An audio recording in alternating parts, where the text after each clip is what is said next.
Chapter 4. And Moses answered and said, But behold, they will not believe me, nor hearken unto my voice, for they will say, The Lord hath not appeared unto thee.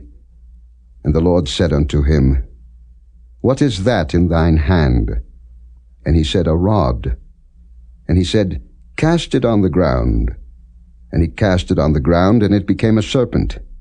And Moses fled from before it. And the Lord said unto Moses, Put forth thine hand, and take it by the tail. And he put forth his hand, and caught it, and it became a rod in his hand, that they may believe that the Lord God of their fathers, the God of Abraham, the God of Isaac, and the God of Jacob, hath appeared unto thee.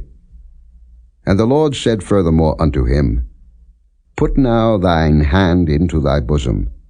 And he put his hand into his bosom, and when he took it out, behold, his hand was leprous as snow. And he said, Put thine hand into thy bosom again.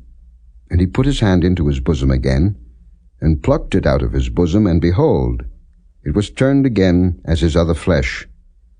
And it shall come to pass, if they will not believe thee, neither hearken to the voice of the first sign, that they will believe the voice of the latter sign.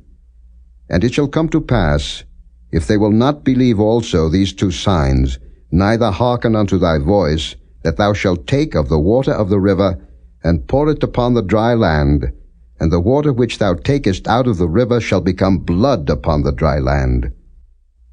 And Moses said unto the Lord, O my Lord, I am not eloquent, neither heretofore, nor since thou hast spoken unto thy servant, but I am slow of speech, and of a slow tongue. And the Lord said unto him, Who hath made man's mouth? Or who maketh the dumb, or deaf, or the seeing, or the blind? Have not I the Lord? Now therefore go, and I will be with thy mouth, and teach thee what thou shalt say. And he said, O my Lord, send, I pray thee, by the hand of him whom thou wilt send. And the anger of the Lord was kindled against Moses. And he said, Is not Aaron the Levite thy brother? I know that he can speak well. And also, behold, he cometh forth to meet thee, and when he seeth thee, he will be glad in his heart. And thou shalt speak unto him, and put words in his mouth. And I will be with thy mouth, and with his mouth, and will teach you what ye shall do. And he shall be thy spokesman unto the people. And he shall be, even he shall be to thee instead of a mouth, and thou shalt be to him instead of God. And thou shalt take this rod in thine hand, wherewith thou shalt do signs.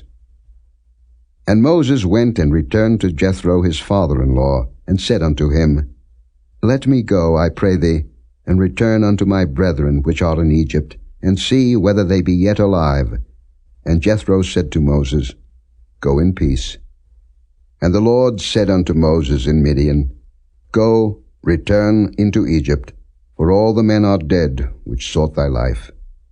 And Moses took his wife and his sons, and set them upon an ass, and he returned to the land of Egypt. And Moses took the rod of God in his hand.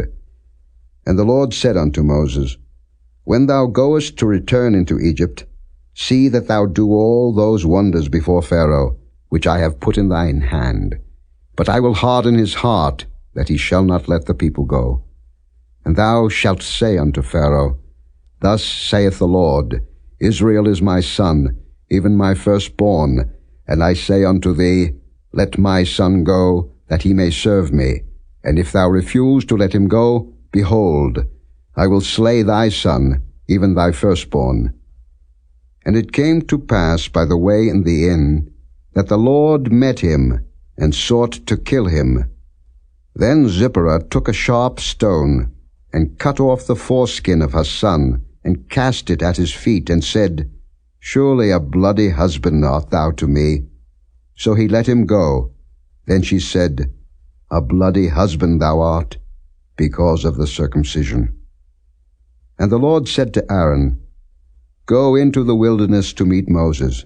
And he went, and met him in the mount of God, and kissed him. And Moses told Aaron all the words of the Lord who had sent him, and all the signs which he had commanded him. And Moses and Aaron went and gathered together all the elders of the children of Israel, and Aaron spake all the words which the Lord had spoken unto Moses, and did the signs in the sight of the people. And the people believed, and when they heard that the Lord had visited the children of Israel, and that he had looked upon their affliction, then they bowed their heads and worshipped.